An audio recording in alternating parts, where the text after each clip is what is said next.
Oi oi, screaming reels. Well, we've come over to Mayflower Lake in France. Hadn't seen one of my good friends for a while, so fancy a little catch up with him. We got invited out to this lake, which is run by fisheries. Lovely lake, as you can see. It's about 10 acres in size.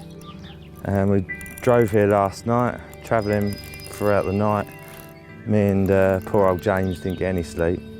Obviously I had the easier ride because I wasn't driving, but arrived here this morning, clearly fish down this end, lots of bubbling going on in quite a few different areas, so it was definitely game on. I was gentleman enough to offer James the choice of swim because he'd done the driving, but he was equally nice by saying no. And we decided to toss a coin in the end, and I think, to be fair, we probably both wanted this side because there's a monk out there, which there was quite a lot of bubbling going on, and it's always nice to have a feature to fish to. But to be fair, I think we would have been happy in either side because there has been a fair bit of activity out there as well. So anyway, this rod's only been out there probably 15-20 minutes. Put a little solid bag out towards where they were fizzing, and there was a couple showed there as well when we were wandering about. And yeah, it's gone, and I've been playing this fish now for probably 5 minutes or so. It's been just ploughing up and down, very heavy. Just by chance we're here on my birthday, and hopefully we can get this one in. It's a nice fish. Yeah, might as well make it easier, mate. Nice common. Right, hopefully I can just walk back now, keep it steady. Don't let him turn again. He's just plodding in like a big old dog.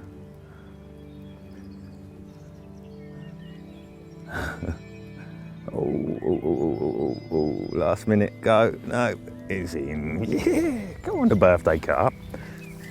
Yes. Result. An upper 30, maybe even a 40. Let's have a little. Yeah, somewhere around that mark. Oh, I don't know, yeah, I reckon it is a 40. It's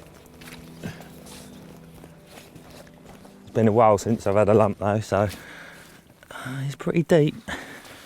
Look at the old hump on his head. On his big old tail as well. No wonder he fought hard. And the wrist, the size of that wrist. Unreal. It's a mental shape, isn't it? It is as well, isn't it? Well, look at that for an absolute unit. I think I'm going to call this one Arnie, just because of the size of the shoulders on him. But immense carp, as you see, he's got that little mismatch of scales there. Mishmash.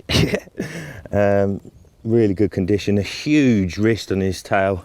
A big old tail as well. But look at that head. Lovely bluey purpy colour. It's a bit angry, as you can see, but I'm over the moon, as you can also see. Well, there's his other side, and it is a he because he's got his little spawning tubercles on him. And look at the size of that hump. I can't get over how big it is. You wouldn't miss that swimming around on the surface, would you? Well, that's just the start of the trip. There's loads more in here, a lot bigger than that. But what a fantastic start. And I think I need to do some more weightlifting. What a start indeed. Literally less than 20 minutes after getting the rods out and a single cast to showing fish. Mapping the swim could wait. When there's fish in front of you, that's the priority. And when they're as stunning as this, it sets the next few days up nicely. Well, it's a little bit chilly, but it's ultra carpy, and that's what matters. As mentioned, we got here this morning, spoke to Rob, who's on the other side there. He's the owner of the lake. He's come down for a bit of fishing himself this week. We're lucky enough to have the rest of the lake to ourselves, so we've got lots of water to work with. The swims have actually chosen, as I mentioned before, you know, we've got the monk out there. There's a dam wall to my left. Obviously these monk devices are used for draining the lake. That was clear that there was a lot of fish feeding around there this morning, lots of bubbling going on, and out sort of in the middle of the lake as well, and more over the other side too.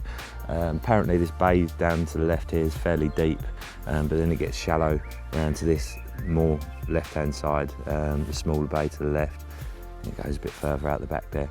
Basically, plan of attack, obviously the fish were feeding, so we didn't want to make too much disturbance, so it was just a case of fish for a bite, which I managed to achieve.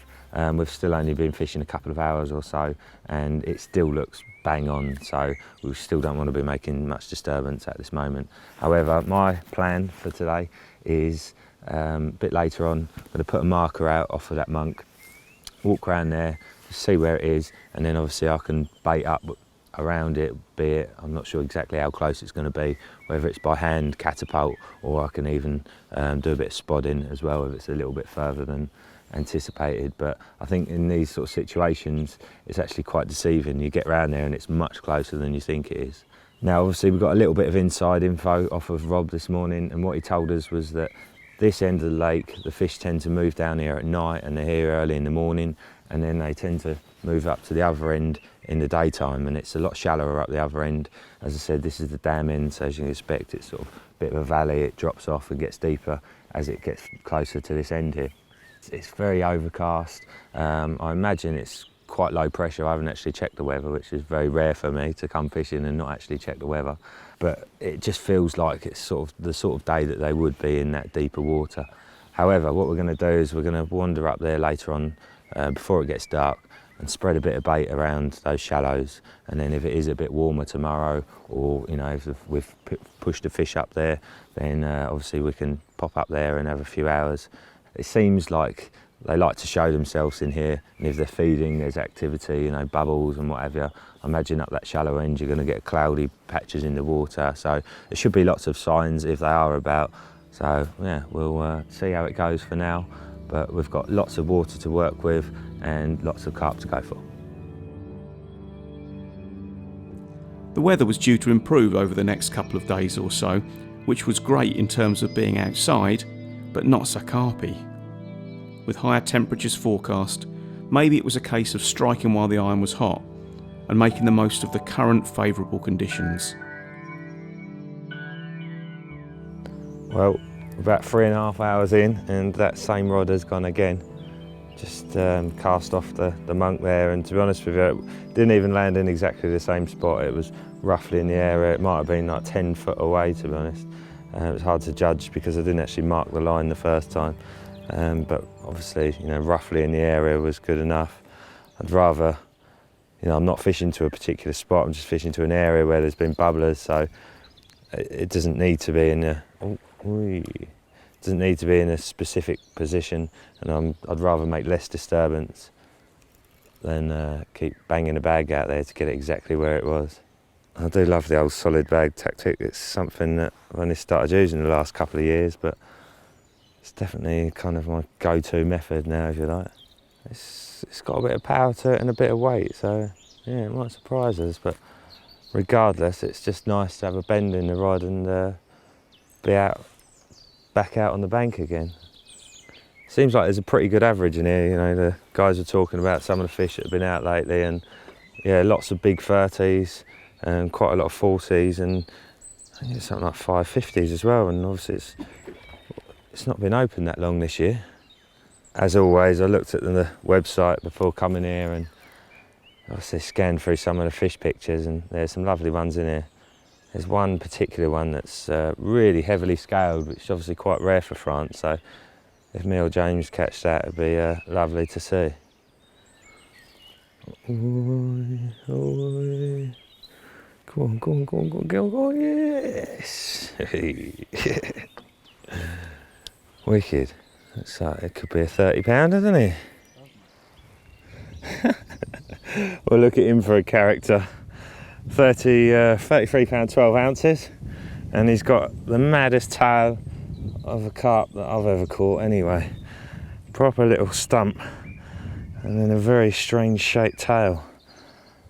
Poor old thing. So this one is definitely getting called Nemo. Sorry if you've already got a name. It's probably the Hunchback or something like that. He's got some whip to him as well, look. Let's get you back. Thanks for visiting me and saying happy birthday. I know you did. In carp language. Blub, blub, blub, blub. Look at the depth of it as well. I can't believe that it's 33. It looked like 43.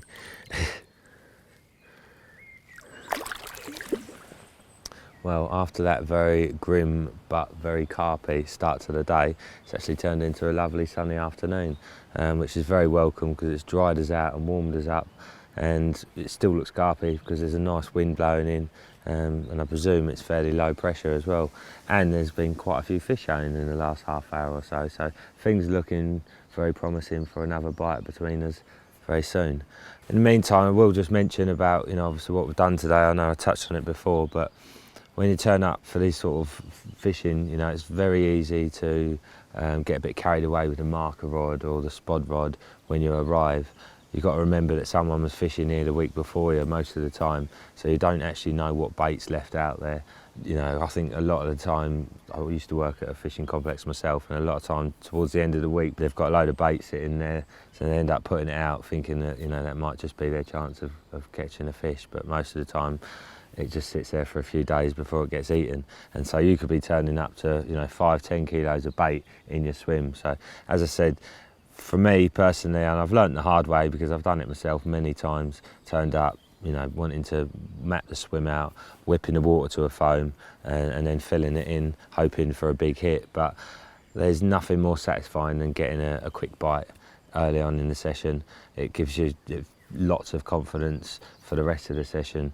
So as I say, fish for a bite, fish to what you can see, and just keep your eyes on the water, let them tell you what to do. So 9 times out of 10, if you act accordingly, fish stealthily, solid bag or single hook bait to where they're showing, where they're bubbling, then you can nick an early bite, and it's a very pleasing feeling to get one under your belt. You've got the whole week ahead of you. When you're sitting there and you haven't had a bite for a couple of days, it can really play on your mind. So getting a bite early, your tactics work, and puts you in a good stead for the rest of the week.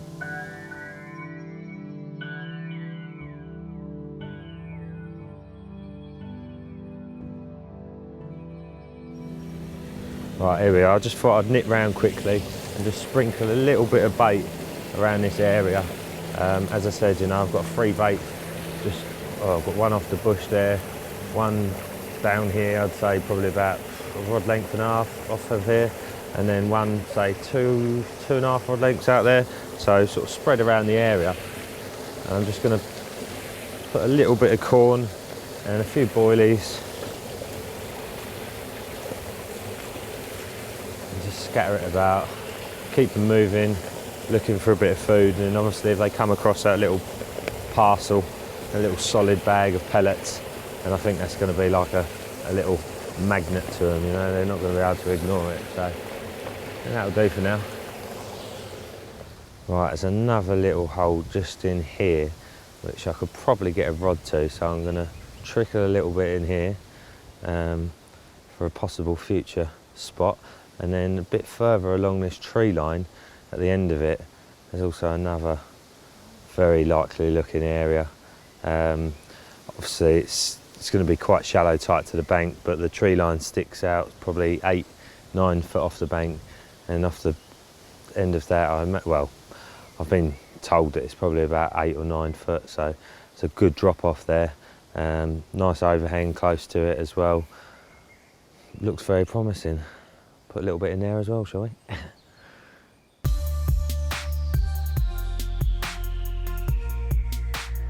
Oh, this feels like a really heavy old fish.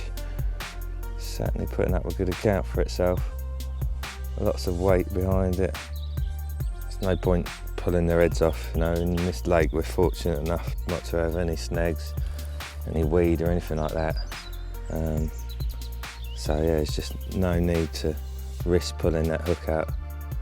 And obviously, the lake is barbless hook, so just slow and steady pressure is all that's required, really. You don't want to risk anything.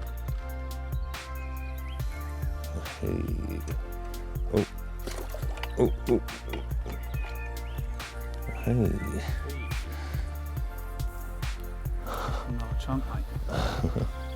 Oh, look at that. 43 pounds 6 ounces. Second 40 of the day. As you can see, it's an absolutely immaculate mirror. Nice big deep one. A few lovely scales down the back there near the tail. Cool carp. That rod's been out there all day. Hadn't moved that one at all.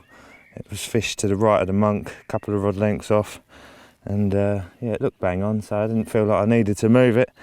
And obviously leaving it paid off in the end. Oh, it's getting really heavy though.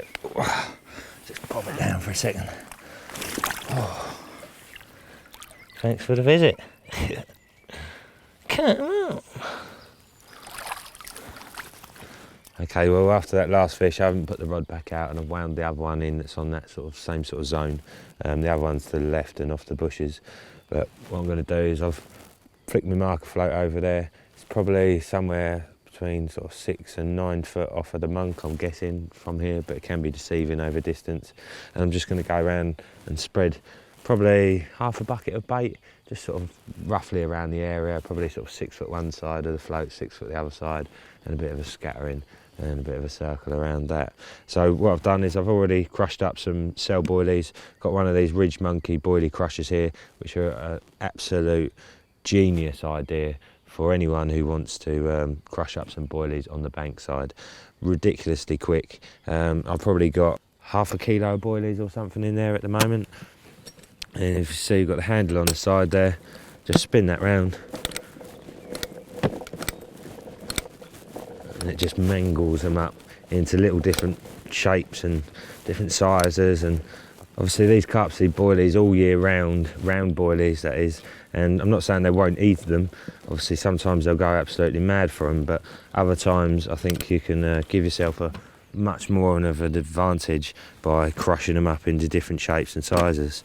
Obviously it creates a completely different feeding situation to if you had round boilies scattered around out there. But as you can see, you know, loads of different shapes and sizes. All that's going to be sinking into the silt. That's little bits. They're going to be rooting around for that. We've got a few whole boilies in there as well. We've got some cell and some hybrid, and then some of this lovely, delicious stuff. Grain of the gods. Cheap sweet corn. This comes in 2.2 kilos, I think, 2.1 kilos, sorry, tins, and it works out about £3 a tin, so it's very cheap, and the carp absolutely love it. And I have been told that it is a bit of a winner on here, but let's be fair, sweet corn is a winner anywhere. And the advantage we've got in this lake is the fact that there's no nuisance species, so no bream, no roach, well, certainly not enough of them to cause any kind of a problem. Brian the bailiff was saying there's a lot of fish have come out of here in the past on just sort of 2 single bits of corn, so it just shows you can get away with such things. And obviously it's an added bonus not to have any problems with like poisson chats or crayfish, which you often get at a lot of venues in France. So there we go, nice and simple, crushed boilies, whole boilies, and a fair bit of corn in there too. And as you can see, there's a good half a bucket in there. So I'm going to pop that out there, and then I'm going to sprinkle a bit in a couple of other little spots around the tree line. Wind my float in, wrap it out, see how many wraps it is, get the other 2 rods wrapped at that distance, bosh them out there, and chill out for the evening, because I am absolutely knackered, and I think James is too. I had about 20 minutes sleep earlier on before I woke up to that bite, and obviously we didn't get any last night, so I think we're going to sleep well tonight, unless these carp have got other ideas. Right, let's go get some of this bait out. I do love these sort of spots. Call me lazy, but when you can just trickle your bait out by hand rather than spomming, making all that disturbance, making your back ache, why wouldn't you do it? Just makes life easy. Got a lovely little pier here, and then as you can see, my float is 8-9 feet away from here, so nice and easy distance for just scooping the bait out by hand. Let's get some of this in there.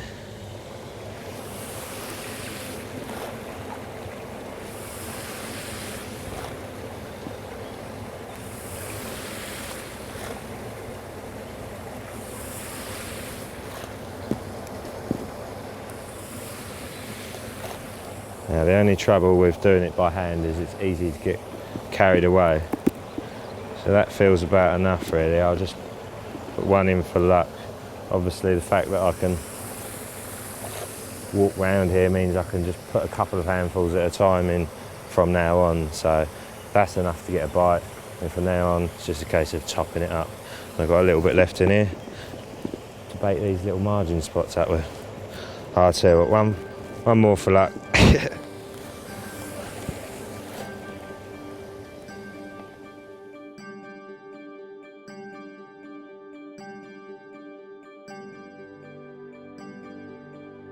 It seemed like the weatherman had it right for once.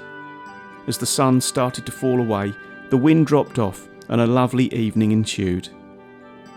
Given their lack of sleep, it would have been easy for the lads to just crash out, but there was a whole area of the lake that was as yet unexplored. So now was a good time to check it out before nightfall, just to give themselves another option in the coming days. Well, as you can see, the light levels are dropping, time's cracking on, we're all absolutely shattered. I thought I'd pop up here and put a bit of bait in before we have some dinner. Basically, the weather looks like it's going to be a bit better the next couple of days, so if it's bright and it's warm, and this is very shallow up here by all accounts, then there's a good chance there's going to be a lot of fish moving up here.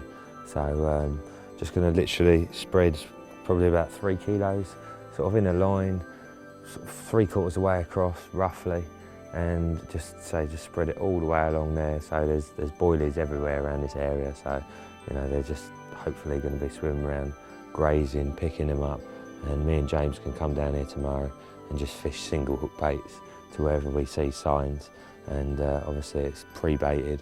Hopefully they're already going to be in there looking for the food, and yeah, it looks like it's a great spot for a bit of daytime action. Right, so I've got a couple of kilos of hybrid here in 18mm, and then I've got some of James's bait as well, which is one of his favourites. It's something that he's got a lot of confidence in, and that's what we always recommend when you come out to these sort of venues. Stick to what you know. You've caught lots of fish in it in the past, so you've got a lot of confidence in it, so take that confidence with you and use it wisely.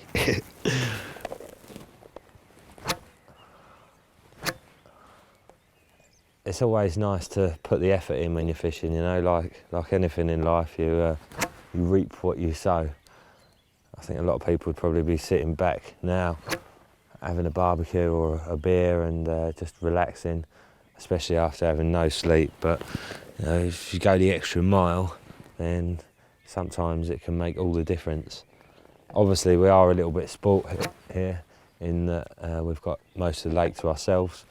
But often what you'll find is, you know, there's always an area on the lake which is unpressured, and if you can trickle a bit of bait into there, you will find that 9 times out of 10, most of the fish will end up moving into that area. Even if it's just the lines going through the water, they know it's there and they shy away from the pressure. As you can see, I'm putting like six or 7 baits in at a time and spreading them about, and sometimes they're landing, you know, like 10 yards apart, and if you kind of put a bit of an angle on the stick rather than just going direct like you would if you were trying to be really accurate, then it tends to spread them out in a nice line, a sideways line. So as you see, them ones are going out, dunk, dunk, dunk, dunk, dunk. I mean, there's probably 4 or 5 yards between the furthest one. Same again, dunk, dunk, dunk, dunk, dunk. Lovely spread of baits, which gets the fish moving, which makes them easier to catch. That's the idea anyway.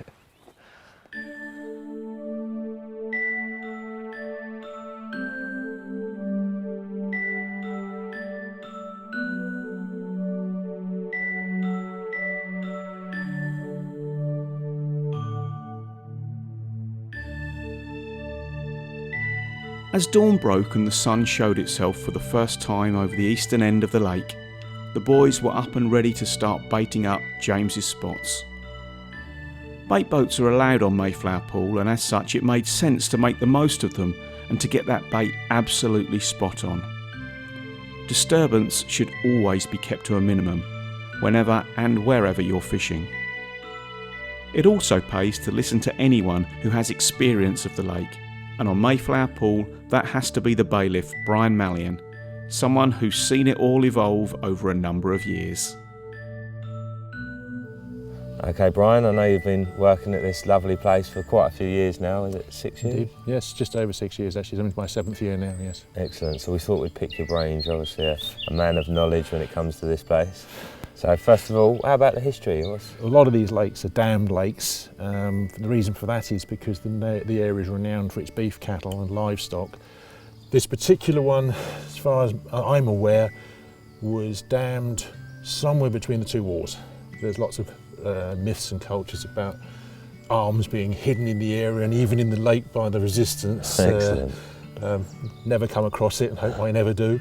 But no, this particular lake is probably something in excess of 85 years old. As a fishery, Rob purchased the lake a little over 15 years ago. Since when Rob's had it, it's undergone a stocking programme. In my 6.5, 7 years, it has definitely evolved from a runs water, if you want to call it that, in my first year, to a water that required a little bit more of attention. Like anywhere, they wise exactly. up. I mean, we're always learning, and we never stop learning as far as I'm concerned. The fish have grown on. The fish stock here now approximately is in the region of 250 fish. We have something in the region of 90% mirrors and about 10% commons.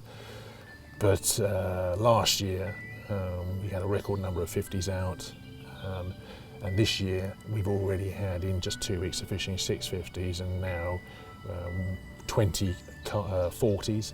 And the average is running in excess of £39. That's what I was going to say. I mean, the average is exceptional, phenomenal, isn't it? It's I mean, you're not going to get a 70 out here. I mean, my estimate is that at the right time of year now, we've got fish in excess of £55 here. The fish are definitely a little bit cuter. That requires a bit of common sense in terms of bait presentation, rig presentation. That's probably true for any water, but speaking for this one, the lake itself, it's somewhere in the region of 8 to 10 acres in actual coverage, surface area. Average depth, 4.5 feet. The lake's at the dam in places is 6 foot. To the shallow end where it runs from 18 inches to 2-3 feet. We've had 50s out of 18 inches of water. Yeah, you don't need to worry about that. So those that are coming here and have been used to fishing deep water fisheries, put your mind at rest. The fish like the sun on their backs, and they'll be caught from shallow water and deep water. And the same goes with the silt as well, isn't it? Yes, I mean, over the years the lake has obviously got natural vegetation debris in it.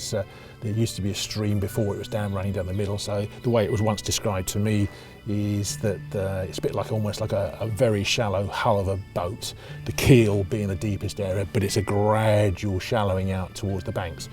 There are areas which when anglers ask me, I call them sort of sandy, gritty areas, but you haven't got any gravel bars or anything like that. So my recommendation in the main is to fish a critically balanced bait, neutrally balanced, or just sitting as a pop-up just off the silt. Chod will work, but it's not essential. They're used to feeding hard in that silt. Yeah, I mean, they're grubbing around for naturals when there's no bait presented by anglers. So they're wafting in and out of the silt, and this is why I believe that a well-balanced bait presented, if it was free offerings, it will trick them on a lot of occasions. I personally recommend smaller baits, so they respond more to this movement on the silt rather than settling in the silt. Small boilies, any of the major brands, small presented boilies I believe work well. Sweet corn works very well. We do not allow nuts or seeds unless they're ground down to a ground bait consistency. It's not overly complicated. It's about putting a small amount of offerings in the area, waiting for the fish to move in on it. You will have spells where you'll pick up 2 or 3 fish quite quickly, and that way will spook them off, but be assured they will return. There's a big enough head of fish in here that they are hungry. And do you have some big hits of fish?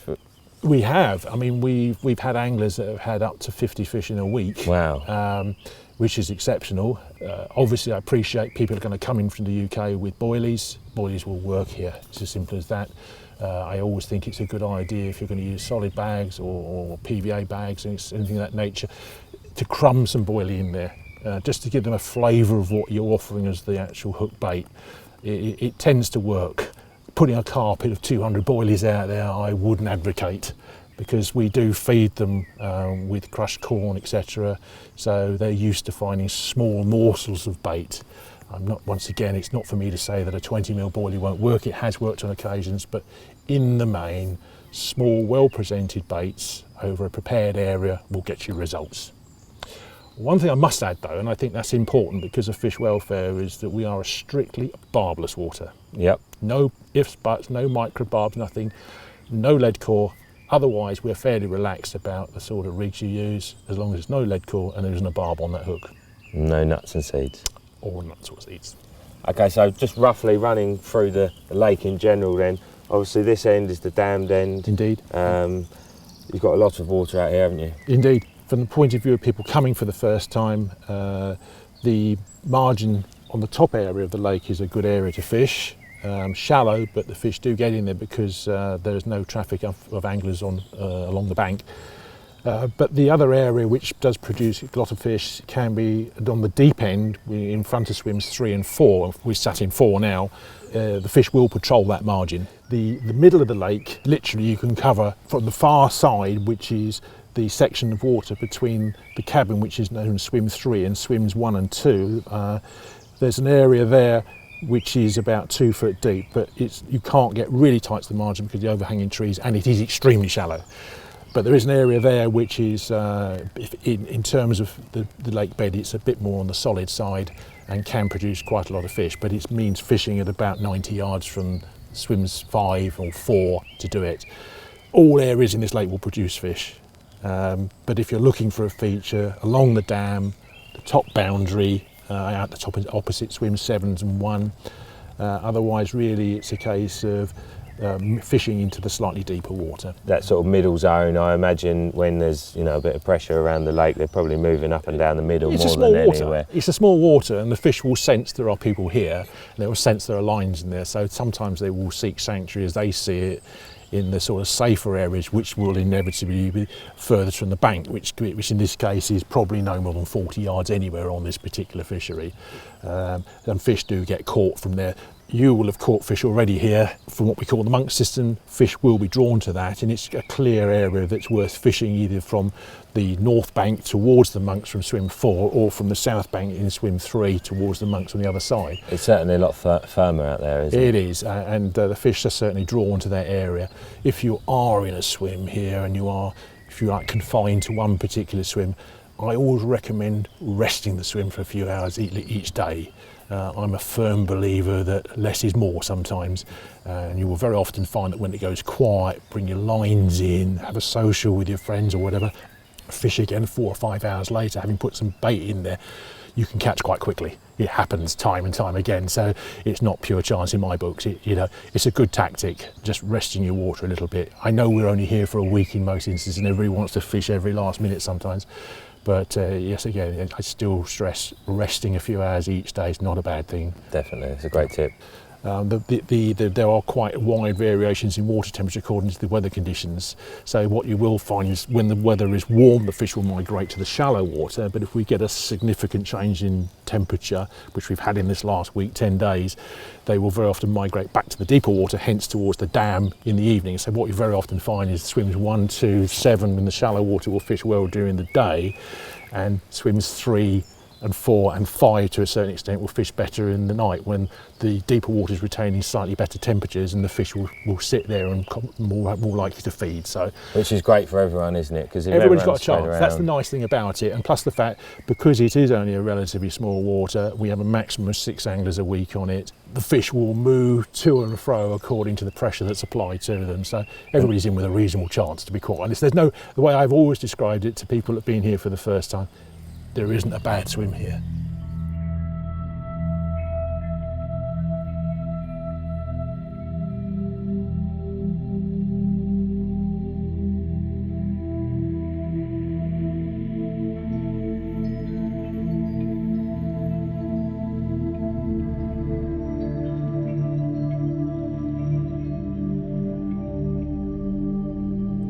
I mentioned yesterday that a little solid bag rig is the sort of tactic that I use quite a lot these days.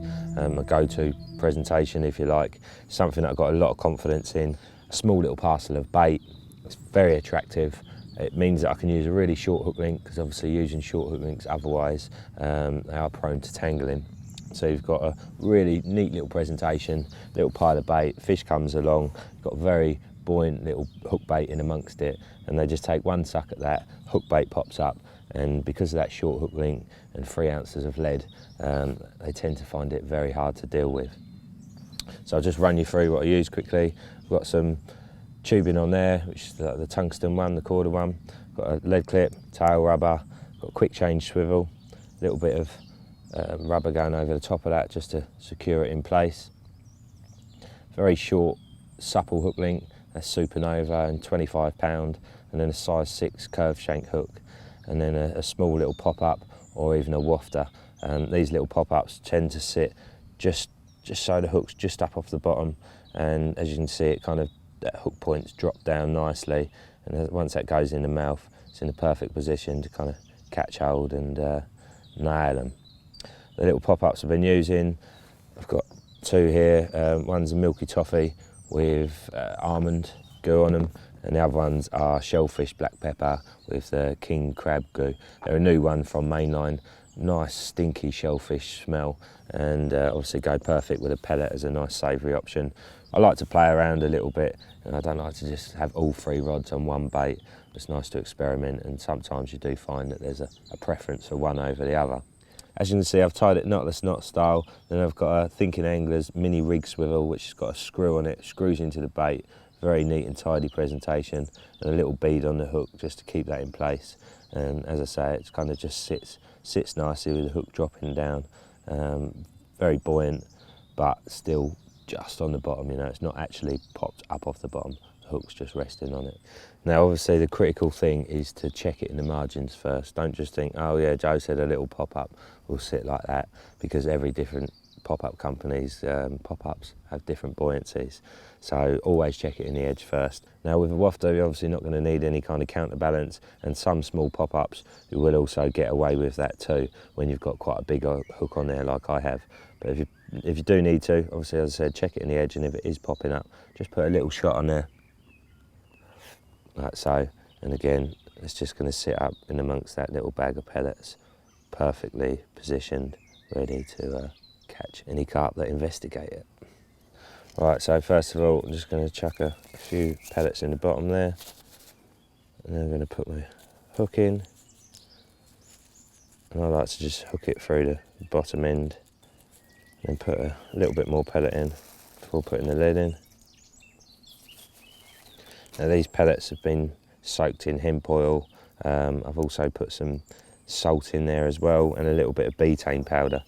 Other than that, it's just the usual Mainline pellet mix, which has got lots of different little sizes in there. It's ideal for this. Just pull that lead up a little bit. And the small packages, it really is all you need, you know. Obviously, the bigger you make them, the more disturbance they're going to make when they hit the water. But enough for a bite, really, you know. They come across that little pile.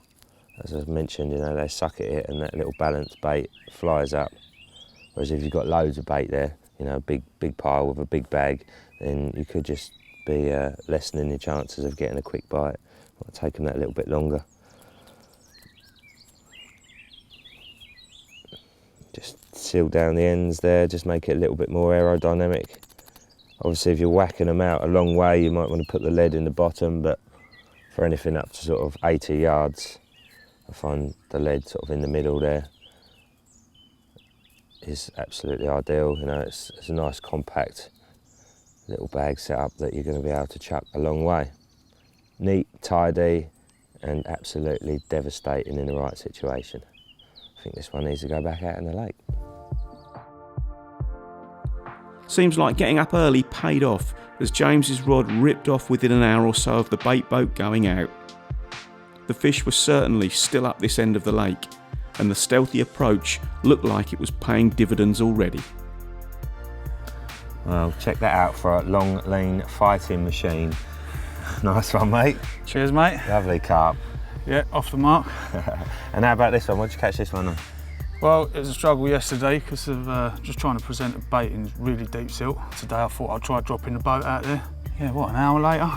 Just a case of presenting my bait nicely, and I should get some constant action. There's a lot of fish out there, isn't there? So. Still out here, aren't they? Yeah, for sure. Yeah, Doesn't seem to be so much on my side of the swim. The other thing, at this moment of time anyway, but there are fish up the other end, so I'm going to shoot up there. But the other thing to say is, obviously, you've been fishing totally different rigs, and, you know, sort of playing around with a bit more length and trying to, because you've got a lot more silt in front of you, so we'll have a little look at that rig a bit later on. Right, mate. But for now, £39? £39, yeah, happy days. Lovely, jubbly. Cheers. Well, the old water shots are always worth doing. In my opinion, they're always the best.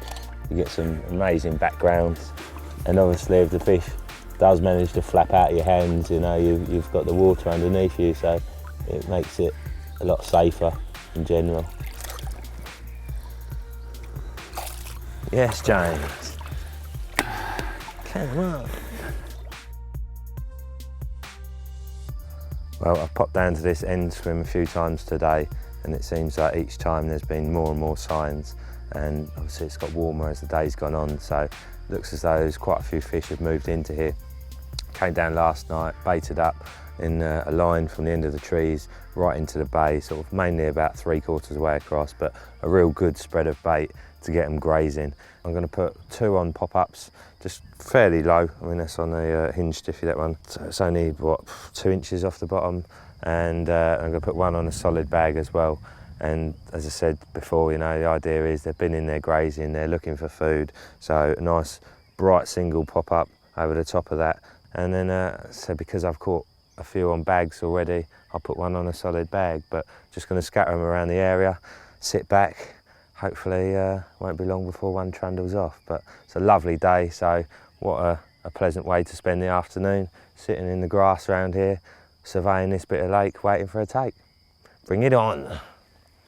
Now I've changed over to 2-ounce leads on these rods, just to try and minimise the disturbance really. Obviously that goes out of the window when it comes to putting the solid bag out. It's like casting a small brick into the water. Oh. That'll do. About the area. I was going to put it a couple of rod lengths further, but as I say, because I sprayed that bait about so much, I don't think it's really an issue. Right, typical Morgan style, change of plan already. On the second one, I'm going to put a snowman rig, something a little bit more on the deck. I know Brian did say that pop-ups, in-your-face pop-ups, aren't quite as successful, so I might as well edge me bets a little bit and try a few different things. So snowman, nice bright topper on the top there, very visual, and also that's been soaked up so it stinks of squid. There's a hybrid hook bait and then a small bag of pellets there. You see it's like a little combi style rig, fluorocarbon, and then a bit of soft braid, a little bit of shrink tube just to help turn that hook, and that soft braid enables the hook to spin round and do its work whichever way the fish approaches it from. So obviously a lead clip on there, but what I'm doing at the moment is I'm not pulling the swivel into the clicking position, you know, so I'm not really pulling it hard so it clicks into place. I'm just pulling it in so it sits in there, and then you get the full effect of the lead to actually hook the fish. But if they try and use the weight to shake the bait out, the lead slides down the line, and also it gives you much better indication from this end. So there's no snags or weed in here, so we don't necessarily need to drop the lead on every bite. So cool, right, let's get this out there, see if we can catch a carp.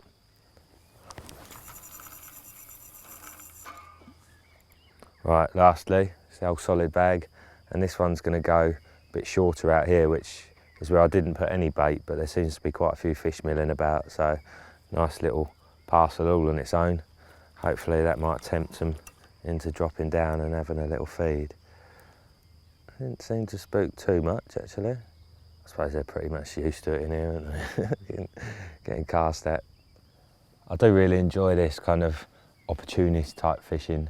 I think I've got to that stage. I've spent a lot of years fishing, and sitting in a bivvy all day watching the same bit of water can get a bit boring at times. So I like to give myself a change of scenery. I've just grabbed my rods, a bucket, got a few bits in here, got some PVA, a few different hook bait options, and my pellets for solid bags, and a couple of rigs in there as well, and a bottle of water, you know, so it's real minimal type of fishing. You really don't need much. At the moment it's nice and sunny, but it does look like there's a big bank of cloud building up, so I think there's potential of rain in the next hour or so, but I'll give it a little bit longer. But as I said, you know, it's well worth doing. It gives you a new sort of sense of enthusiasm, if you like. It gives you a different view of the lake. I mean, obviously in this type of water where it's quite cloudy, you don't really get to see them right in the edge so much. But if you can, you know, see fish showing and fish to them like that, just fishing for a bite. And if you pick one up, then great, it's a bonus fish. If not, you've actually rested your swim for a few hours, and indeed I did actually top up my spot before I came round here, not with a lot, just a little bit of fresh bait scattered around the area, so that if there were any fish in the area, then they can move in, eat that freely, and hopefully by the time I get back there, and there'll be some signs, and obviously they'll be confidently feeding. Hopefully I can pop a few rigs in and have an opportunity. That is a real big edge with these type of lakes. It's amazing how quickly the fish react to lines and to leads hitting the water. So literally, even if it's only a few hours at a time, you know, that can be enough to let the fish move in, pick up a bit of bait confidently, and give you that extra edge. I've just spoken to James briefly, and he said there's quite a few showing down there now in front of him, sort of just past halfway. They seem to be showing a bit strangely actually. I wonder whether there's a lot of fly hatch going on today. And also there's lots of mayflies kicking around today, so I presume they're the ones that hatched yesterday, because it was quite active yesterday too. So the fish are obviously on the naturals, but as I say, there's still fish up here. There's fish showing down there. The wind's trickling back down there again now. So I think I'll give it a little bit longer here, maybe another half an hour or so, then get back down there, get set up for the night, and get some nice munch on the go. Come on, a carp. Whilst waiting for the fish to bite, Joe took the opportunity to talk to Rob Green, the owner of Mayflower Pool, who himself had arrived to fish for a few days. Okay, Rob, I believe you've got quite a few lakes in this area. Whereabouts in France are we? About 40 minutes south of Limoges. Mayflower Pool was like the fourth lake we bought. Bought this one in 2002. All the drive and survive, each of them have slightly different facilities. Mayflower Pool, you've got shower, toilet, kitchen area. We run everything off gas, so for the water heater for shower, cooker, there's a gas fridge as well for people to use, but as I say, there's no actual freezer facilities or for charging up for batteries. So we would recommend people to bring down a charger, we want to charge up phone, or Brian the bailiff is really helpful. If people want batteries charged up, he'll take them off and charge up as well. Okay, I imagine a lot of people want to know how much bait they should bring. That must be a bit of a tricky question to answer sometimes. It's a bit of a, you know, how long's a piece of string, I suppose, but all I say to people, bring a bit more than not enough. If you bring it down here, if your fish are on it, you start to get through a lot of bait during the week. It's hard to buy bait. You can go up to Pacific Press. There's a massive fishing tackle shop in Limoges that sell a lot of the main baits up there. But obviously in France they tend to be more expensive. So I would say to people, 15 kilo per person is probably enough. And then if you sort of supplement that with pellet as well, that's probably enough for you for the week. So you mentioned pellet there, is that something that's available here? Yeah, we've got pellet on site, people can buy. We feed that throughout the year, so they see that as a part of their natural diet. We fed that right through the winter, and for the last 2 years, every Saturday we actually put pellet into the lake before the anglers arrive, so that is very much part of their natural diet now. And we've seen like big increase on the growth of the fish as well, as a result of that. Okay, obviously there's a lot of package holidays out there now, but it seems that the drive and survive holidays are just as popular. What is it you think people like about them? I think what people like about it, they can come down either individually or as a group and put the lake out if that's what they want. People like the fact that they're not restricted to having to have meal times at a certain time, equipment or bait that they can take. If they're on a coach trip, then there are restrictions on weight and what you can actually take. So people have a lot more freedom as to what they can do. And like I say, if they want to book out the lake exclusively, you know, sometimes we get 2 people that book the whole lake out and they're free to move around, do what they want. There's a lot more flexibility and freedom for people. The sort of people that are prepared to come on a drive and survive, drive themselves down. People are a bit more adventurous and people just sort of actually enjoy it that bit more. I was going to say, it does make it a bit more of an adventure, doesn't it? Yeah, and when totally. you're sitting by a lake, having a barbecue. Yeah, you're doing your own thing. Apart from meeting people on a Saturday, popping in to see them, doing the odd rig check to make sure everyone's following the rules, we basically let people get on with it. We want people to come down, enjoy the fishing, relax, and it's not like this big group of people that have got to go off for dinner at a certain time or breakfast, or else you're having to miss out. You do what you want, it's your week, and we just let you get on and just enjoy it as much as you can. Now, one thing we always try to recommend to people is use something that you've got a bit of confidence in. And I know you've got a lot of confidence in this, and it's one that you recommend highly for the place. What is it, mate? Yeah, I mean, look, I've always said to people, if you have a bait which works well for you at home, bring it over and use it because it'll work here. But for the people that aren't too sure about bait, it's a bait that I use myself from Bait Works. Fantastic company. They sell to the public direct. They use fantastic ingredients, but the prices are fair. 3 baits in the range. I use the Raw Marine, but the Atlantic Heat as well. Fantastic body. They do different pop-ups, the scent from hell, which stink like nothing else. I'm not even going to smell them because I know how bad they are that bad, but they're fantastic baits. So, to say, I've got no time with them, but I'm happy to recommend them. They're a fantastic company, fantastic bait. And all I say to people is, there's a link on their website. They can contact Bait Works, Mark Bryant, phone him up and have a word with them. Say that you're coming down to Mirror Fisheries, and he'll sort the bait out for you. They've got a fantastic delivery service. They'll email you updates on the delivery, so it's perfect in that respect. They have freezer baits, but also they do a short-term preserve bait, human-grade preservative. So for someone like Mayflower, where there aren't freezer facilities, you don't want to air dry, preserve baits are good up for about 9 months, but they're soft, they're fresh, like these ones here. So they're perfect for those trips that are coming out to France. Yeah, the benefit of that is that you can bring that spare bait that you might need. Yeah, and to if top not, it you up. take it home with you. That's right. Yeah. Well, from having a little sniff of this, it's obviously extremely rich. I know Mark produces fantastic baits. They've got a huge reputation for their quality. So, yeah, I can see why it comes recommended and why you'd like your fish eating it. Well, they definitely grow well on it, so I'm really happy to recommend them to people. Cool. Well, I gave up down the other end for now, but it was nice to have a bit of change of scenery and catch a bit of that lovely sunshine. I've already got one rod back out. This one's all wrapped up and ready to go. Nice little solid bag on there once again. And I'm going to fish 2 on the spot tonight. I put 2 pretty tight last night and then one just off to the left, just off of those bushes.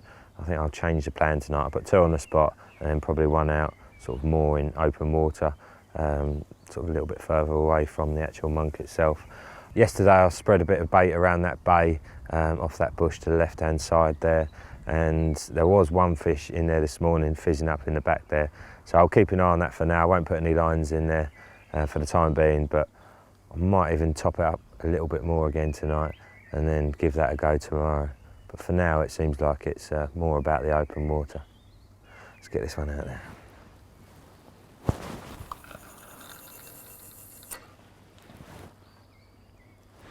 That's a bite.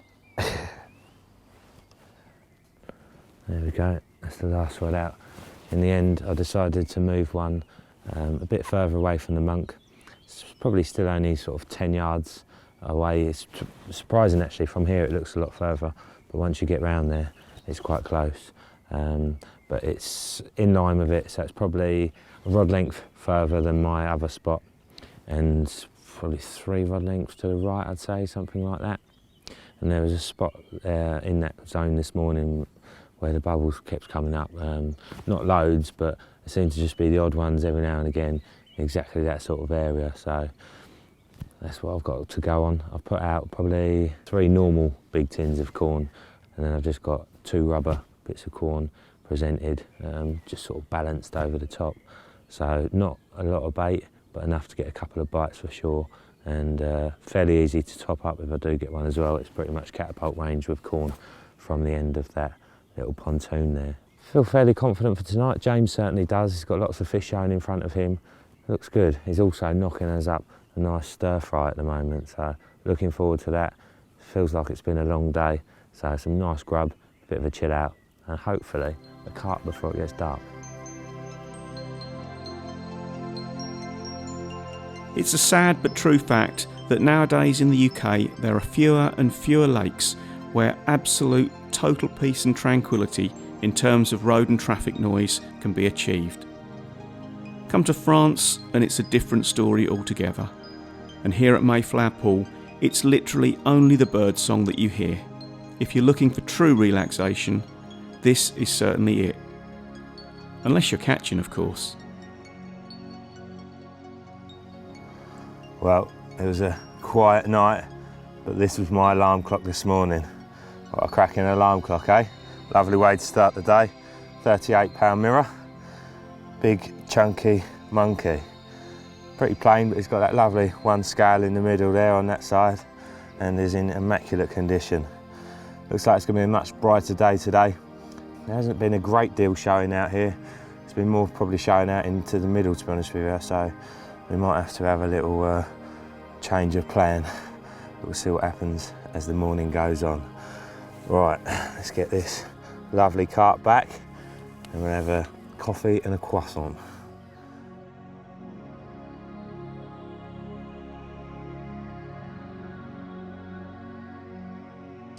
Well, the sun's out in full force, so absolutely lovely day, but the conditions have changed considerably. It hasn't got that same carpy feel to it anymore. I think when we arrived, the water seemed a lot more murky, so I imagine they were really going for it that particular morning. And you know, as we said, you know, it did feel absolutely bang on at that time. So I think from what we can gather, the fish seem to be feeding on naturals a bit, and with this very still and warm weather, they're probably just milling around just under the surface, not really doing a lot, and then just picking off the odd little fly hatch here and there. So I think what I'm going to do is I'm going to move a bit further up, fish in the middle, put a couple of zigs out there. But in the meantime, I just thought I'd show you quickly what I caught that fish on last night. It's actually the first time I've ever caught a carp on this particular rig, the 360 rig. I've seen so many people using it and raving on about it. I thought I'd have a little play around, and yeah, this is how I had it set up. Very similar to how everyone else does, I guess. It's a size 6 medium curved shank hook from Fox there in a barbless, and you've got the ring swivel, which is obviously on the hook, size 11 ring swivel, little bead there, another little bead up here, and then I've got a tiny bit of rubber just covering the eye of the hook to save it getting caught in the net when the fish goes in the net. So it presents itself really nicely over a variety of lake beds, and obviously out here there's a bit of silt, especially to the right hand side where the spot was that I had this fish on last night.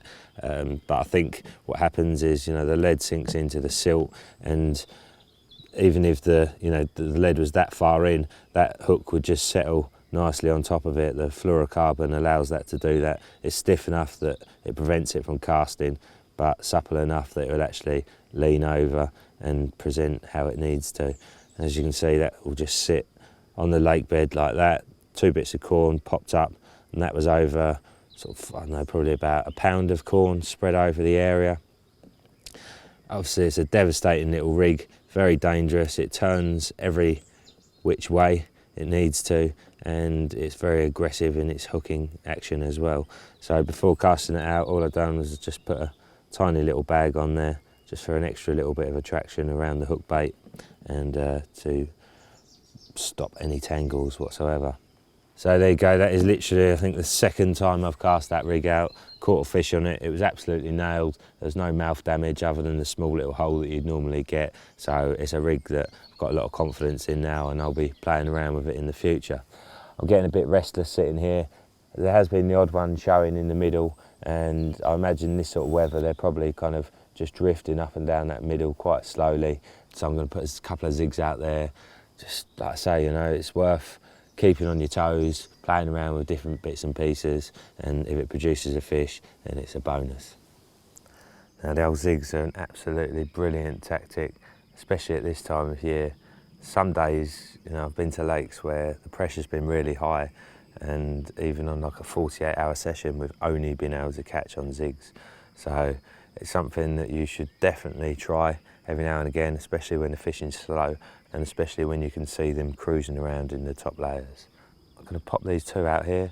I'm about halfway down the lake now, and earlier on I could see a couple of ripples That's the thing with this sort of lake, you know, it's quite murky, you can't always see the fish, especially with the light levels as well. You have to watch so hard and you're looking for the tiniest little signs. Sometimes it's just like the ripples that are made from their pecks, you know, you just get those two little swirls. So watch like an eagle and hopefully you'll see the little signs that will give them away. I think I just saw one then actually, yeah, sort of straight out about halfway. So hopefully there's one or two out there. We'll get a couple of zigs out there and see if we can nail one. Bog standard zig rig, got a lead clip on there, 3-ounce lead, 10-pound soft mono, size 10 wide gape, and then a small bit of silicone tube on there just to hold that out, stop the line from coming at this angle and closing up the gape. Knotless knot, a little bit of black foam topped off with a little bit of chopped up corn just to give that little bit of visual attraction there. Right, let's get that out there and try and catch a cup.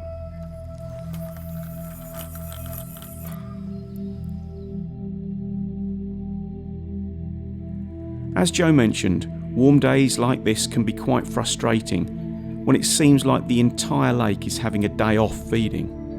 But it's important to keep going, not be tempted to just chill out in the French sunshine. The weather was definitely warming up, but with a breeze on the surface, the lads were confident there'd be fish feeding somewhere in the lake. Well, I gave it a couple of hours with them zigs in the middle there.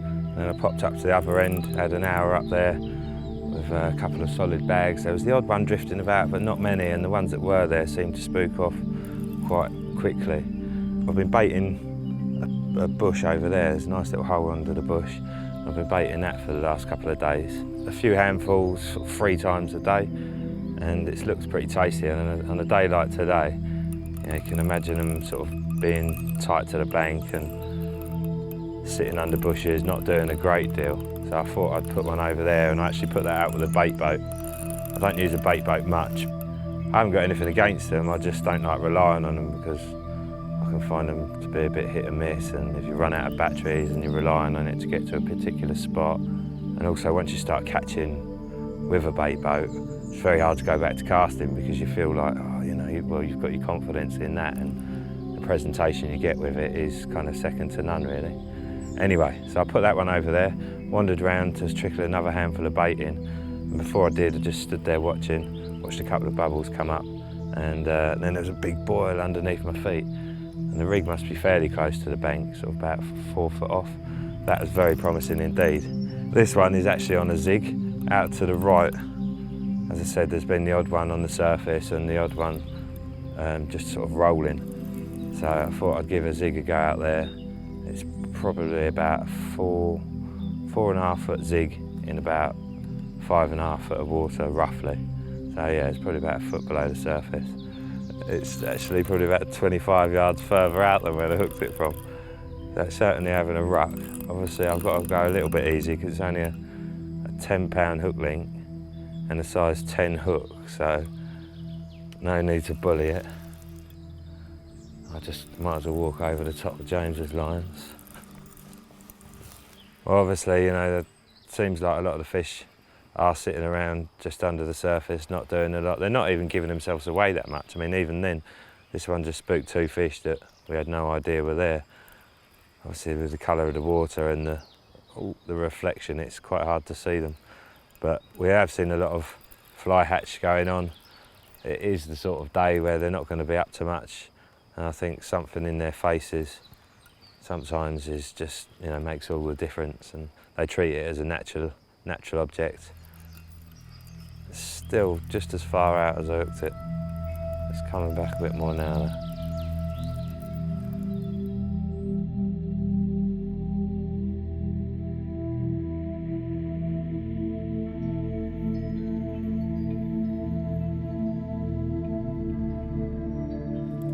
Well, as I said before, with 10-pound hook links and size 10 hooks and big French carp, you have got to go easy with them on the old zigs, but this battle has been absolutely epic. And to be honest with you, I convinced myself that it was foul hooked by the way it was jumping out of the water, and I couldn't turn it. It was just swimming off and just going and going and going. but finally we've managed to see him, and we've seen that the hook is in its mouth where it should be, and it's still not giving up, still powering off. Looks like it's another good fish, another big mirror. Zigs are something that a lot of people still don't really mess around with that much, but there's some situations when they're the only way you're going to get a bite, and if it's not a tactic you've used before and you haven't got your confidence in it, then what better time to sort of give it a go when you're out in France for a week and it only takes one. You know, once you've caught one on them, that's it, you'll be using them all the time from then on when the conditions are right. Got to say, I've been ridiculously impressed with the average size of fish here and the quality of them as well. This one's certainly not dropping the average. Let's just keep him coming. I'll walk backwards steadily. Oh, yes. Chunky monkey. Wicked. Sort the bits out. As always, you know, there's no point rushing and chucking it straight on the mat. Put the net down, make sure it's secure and it's not going anywhere. Wet your sling, do everything you've got to do, get your camera, everything ready, and chill. Now obviously I did say that we thought they were feeding on the natural, so I thought I'd add another little element to my zig, and I've just added a couple of maggots on there. These ones have been suffocated for a few days, so they haven't actually woken up yet, but once a maggot's been in the water for about 15 seconds, it won't be moving about anyway, so it doesn't bother me that they're not alive, if you like, so a dead one will do fine. And I like to pierce them as well because I find that that's obviously releasing those juices. It's the attraction that's coming out of that is very similar to what they feed on naturally in the lake, you know, all kinds of natural food full of amino acids and whatever, so it's a very similar scent, you know, and I truly believe that if they come across that in the water, they're not going to hesitate to investigate it. As I said, he's sitting pretty in the net. Before we have some pictures, I'm just going to flick this back out there because I've got to make haste while the sun shines.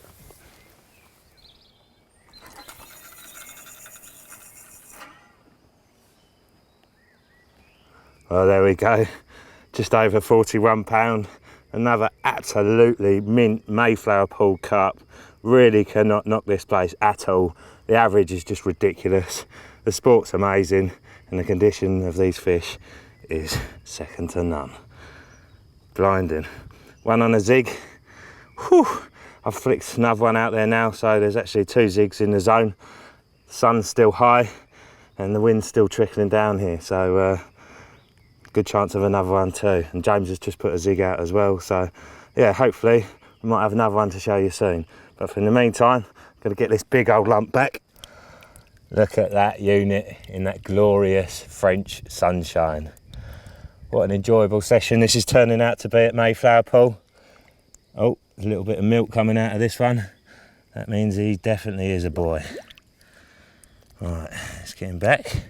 Thank you for visiting, Mr. Carp. Merci beaucoup. Now, when you come to France, it's always a bit of a job to know what to bring, especially if it's your first time at the lake. Now, obviously, it's well worth checking out what is available at the lake first. Some lakes have tackle shops on site, so you can get the essentials that you need, that you might need to top up on. However, if you're somewhere like this, where you're quite a long distance away from a tackle shop, then it's better to have it and not need it than need it and not have it. So general essentials, bits and bobs that you're generally going to need throughout the session. Now, hooks is an obvious one. You don't want to be stuck there with a load of blunt hooks, having to reuse the same ones again. Sharp hooks are a massive edge, and obviously it pays to be well equipped with what you need. Same with leads. You know, if you're fishing in a situation where you're having to drop the lead every bite, if you're having a red letter session, some of these lakes, you know, you can have 50, 60 bites in a week. You know, you need to make sure that you've got enough spares for the situation at hand, and at the end of the day, you're going to use them in the future, so it's not going to be a wasted investment. PVA is the same. You know, if you're planning on using PVA, then make sure you've got plenty of it. If you get onto a tactic like that and it's working really well, then the last thing you want to do is run out of it and not be able to use that tactic when you've already got loads of confidence in it. Spare line's quite an obvious one. You know, you might be fishing somewhere where the line gets damaged, so it's well worth having a spare spool as backup just in case. Baiting tools, a very obvious one, catapults, throwing sticks, spods, you know, just make sure you've got what you need to cover various different situations. Tubing is another one that I quite often get stuck out on. It's just one of the things that I don't always have lots of spares of. However, this session I remembered that and made sure I had a good few packets spare. Now, moving on to bait, it's always very tricky to know exactly how much to bring. However, you should be able to get a rough idea from the actual owners of the lake, or, you know, if you speak to the person at the office, they'll be able to give you a rough idea of what you can expect to take. Obviously, it depends on the time of year, how the lake's fishing, but again, it's better to have more than you need than not have what you would need at the time. So you can always bring some shelf life baits with you. Obviously there are some lakes that ban shelf life baits, but ones such as these, I've normally got a couple of extra bags in the car, the old faithful diamond whites. Really good bait for silty waters, but it's one of those that just sort of gets you a lot of extra bites anyway, so it's always worth having them as backup. Another thing I like to do with them is if I am fishing over food bait, I put a couple of handfuls of those out as well, so that there's some other white light bright baits dotted around. Then if I'm fishing single bright hook baits out there, then my single bright hook baits aren't the only bright ones out there, and I think that just makes them pick up them odd bright ones a bit more confidently. So I bought 20 kilos with me, which is well over gunned for 4 nights fishing. That will get used, it's not going to go to waste.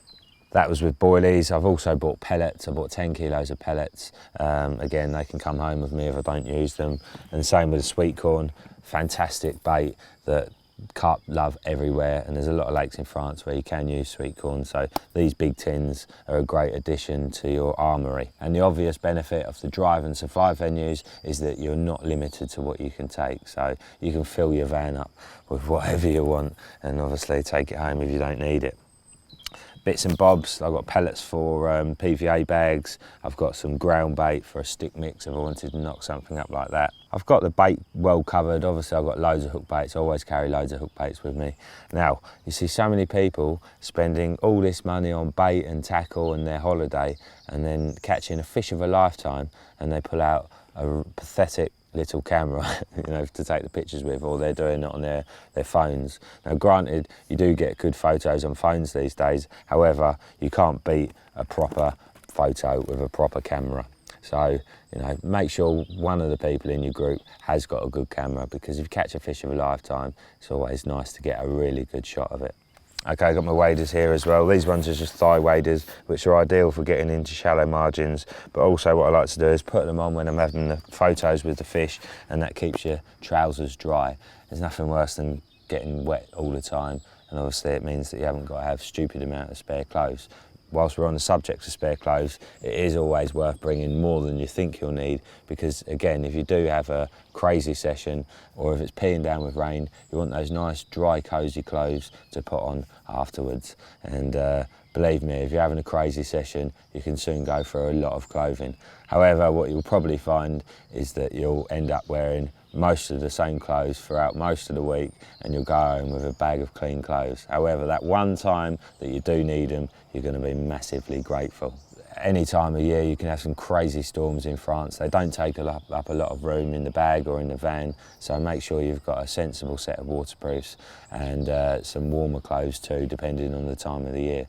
I mean, even in the summer, if it's tipping it down, you've got a cold northerly wind, it's going to get a little bit chilly, so make sure you've got some warm clothing with you. And when you're warm and dry, then you've got the right mentality to carry on with your fishing and catch lots of carp.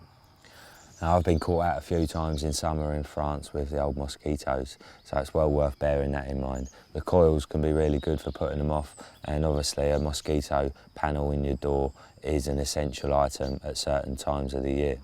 Then you've got your obvious essentials, mosquito coils, mosquito repellent can be massively life-saving items at certain times of the year. Sun cream is an obvious one, passport, insurance. I have got caught out without insurance before many years ago in Thailand, and it was about a £4,500 hospital bill, so learn from my lesson and make sure you've got insurance.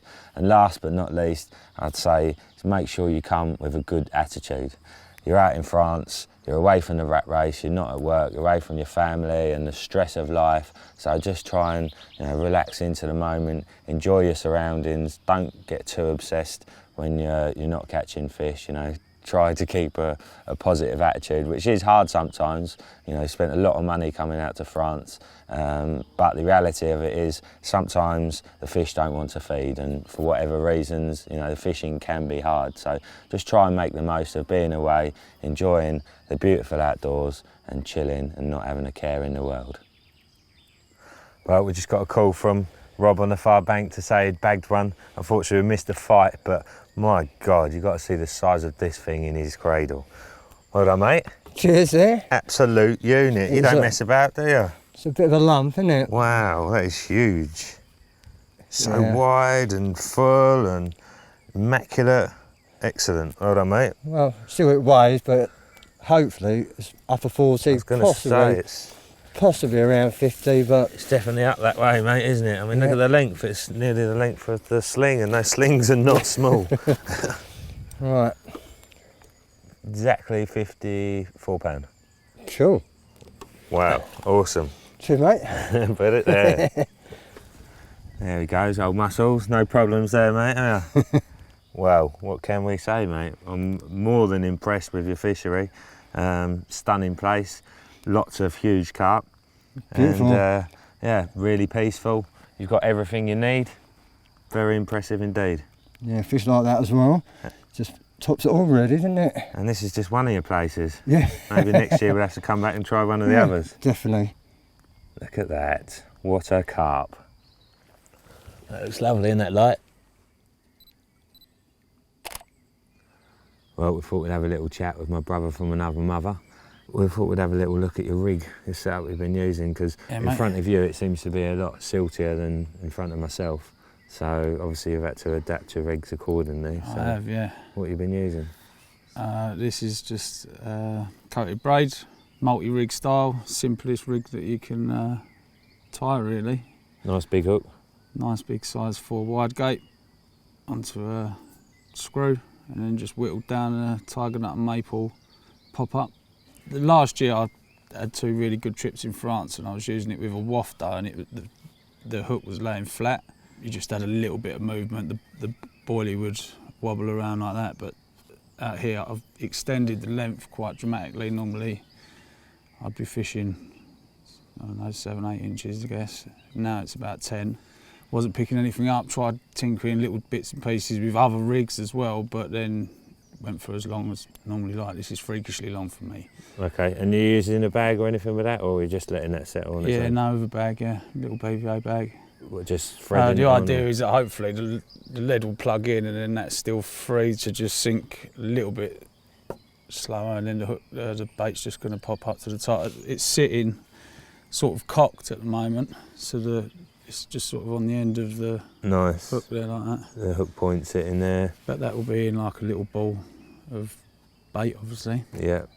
from the PVA. The one little Yeah. suck, and that's going in, and I guess it's it's going to be with that lead going into the silt a bit and that falling across. It's not like going to be coming down in a pile, is it? So No, in the fish effect, it's almost a short rig anyway, because they could probably hit contact with it there, aren't they? So exactly. yeah, I mean, it hooked them twice. So When you go fishing in France, then do you tend to set yourself any target at all, or just? one fish a day would be nice, really.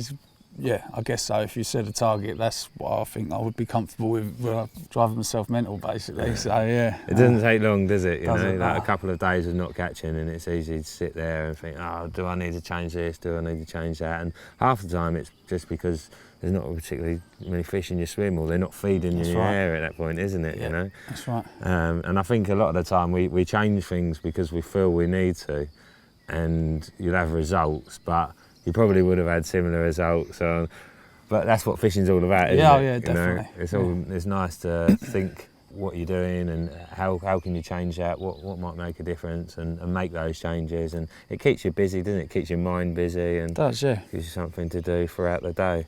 On the first day, it was evident there was fish all over me, but I wasn't getting any takes, and you had quite a few takes quite quickly. So that's why I was tinkering around. every couple of hours changing something, and then eventually, yeah, got the rig length right and balanced perfectly, and within an hour it went off. Made the difference. Yeah. So I think a lot of people get a bit scared of the silt, don't they, when they're not feeling that lead donk down on gravel. I certainly do, yeah. Yeah, I'm one of those people, yeah. But I think it's, it's good to remember, isn't it, that fish feed in the silt. If you've got lots of bait out there, they're having to kind of root around for it, aren't they? I mean, what I always say is, if you're fishing over bait, it's best to have like a small balanced bait, rather than a big high pop up, isn't it? But I think, if you're fishing for like with a single hook bait, just that kind of visual thing, or if you're fishing a scattering of baits, then obviously like a choddy or a hinge stiffy or something like that does work well, doesn't it? Yeah. All right, well, it's a lovely evening. I think we've got Thai curry on the menu tonight, haven't we? We certainly do, Cooked yeah. by myself. I think it's my turn, isn't it? It is your round tonight. Cool. All right. Well, I'm going to leave the zigs out for another hour or so I might start prepping dinner. I think I'm going to put 2 on the bottom, and I might leave that one under the bush. How about yourself? Got any plan of attack for tonight? Well, I've got 2 on bait, and 1 I'm just going to cast to where I've seen some fish moving around today. So yeah, fingers crossed they'll come in on it tonight. Yeah, I mean they've had a few days, haven't they, of us putting bait on similar spots. So, yeah. And I always tend to find, I don't know about yourself, but when you turn up at these lakes, I think it's different with us because there's not so many of us. But normally it takes a few days for the fish or everyone to get settled, doesn't it? Definitely, yeah. Making that extra disturbance in the first few days. So, yeah, I'm feeling pretty confident. Obviously, Rob's had a 54-pounder, so hopefully it's big fish night. 50s around. Yeah, fingers crossed. Okay, I've just got all 3 out. Just letting that last one slacken off before I put the bobbin on. Decided to put 1 rod on the original spot, straight in line with the monk. I've seen a little bit of activity on that today, so it seemed worth a bet, and I didn't have a bite on it last night, and obviously I've put a bit of bait on there, so 3rd night on there, I'm sure that's a very good chance that that's going to do a bite tonight. Middle rod is back on the spot that I had a fish from last night, and then the right hand rod has gone about a rod length to the right of that. Same again, I put about 1 pound of corn over each of those rods, and 2 bits of corn on one of them, and same rig that I had one last night, the 360, and the other one's on a solid bag with a bit of corn topped off with a few maggots. One little tip I will offer, and it applies to anywhere you're fishing really, is to have a fairly tight clutch. So I've got these set so I can pull line off, but I'm having to pull that fairly hard to get that line to come off there. And the reason for that is that, especially on here with the barbless hooks, you want that resistance constantly, and if you've got a really loose clutch on there and it spins off easily, then there's a chance it might drop a bit slacker and they can shake their heads and shake the hook out. So pretty much everywhere I fish, unless I've got the rods on the ground, if I'm just sort of in a mobile approach, then I'll have a nice tight clutch. And to achieve that, ideally you need one of these backrests or something very similar, but I haven't actually found anything that does the job as good as these Jag ones yet. But as you see, it really grips the rod, it's not going anywhere, and it allows you to fish that nice and tight, keep the line tight, stops them from being able to shake the hook out. Right, it's my turn for chef duties tonight, so now these are all out, it's time to get chopping some vegetables and knocking up that nice veggie Thai curry. Yum, yum.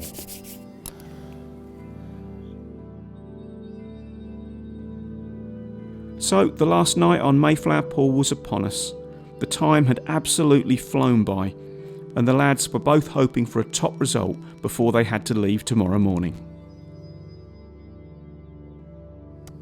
Well, for whatever reason, a lot of the holiday venues that we tend to go to in France seem to have Big Fish Thursday. It seems to be an ongoing theme wherever we go, and yesterday this place did not let that down at all. After the one I had that was actually hooked in the mouth, Rob over the other side there went on to catch the biggest one in the lake, which was 54 pound at the time. Absolutely enormous, proper unit. A couple of hours later on, he had a 47, and then into darkness, or just as it was getting dark, wasn't it? Yeah. You had a bite on the right hand rod, a new spot, wasn't it? Yeah, totally new spot.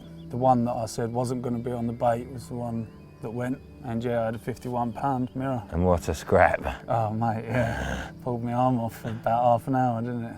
Awesome carp as well, wasn't it? Mint condition. Really nice, yeah. Over the moon, yeah? I'm happy now, yeah, really happy. It's been quiet down here since. didn't have anything last night between us. Rob's had a couple more 30s this morning, so obviously a lot of the fish have sort of moved up there. Obviously normally when you come to these venues you're here for a week, but we were only here for 3 nights, 3.5 days. Pretty good little session for such a short time, isn't it? Yeah, I think so, yeah. And what about yourself? Obviously it's the first time we've both been here. What do you think of the place? Yeah, I like it a lot, yeah. I mean, you're learning every day. Like the fish last night come from a really short spot, and the fish were showing out far all week, so maybe if I was fishing short I might have even caught a few more. If we had a few more days, might catch a few more. So we'd come back, wouldn't definitely. we, for sure? Yeah, I would. Yeah. Ridiculously big average sizing fish, beautiful, peaceful French countryside. Well, that's it for Mayflower Pool. We thoroughly recommend you checking out their website to find out more information. This is just one of 4 venues on their portfolio of mirror pool fisheries, and we look forward to checking out some of their other venues in the future. But even then, that wasn't the end of the action. Just before it was time to reel the rods in, that little spot in the margin, just underneath the bush that Joe had been baiting for the last 3 days, finally came good. And yet another titanic battle ensued. These fish absolutely fight as if their lives depend on it.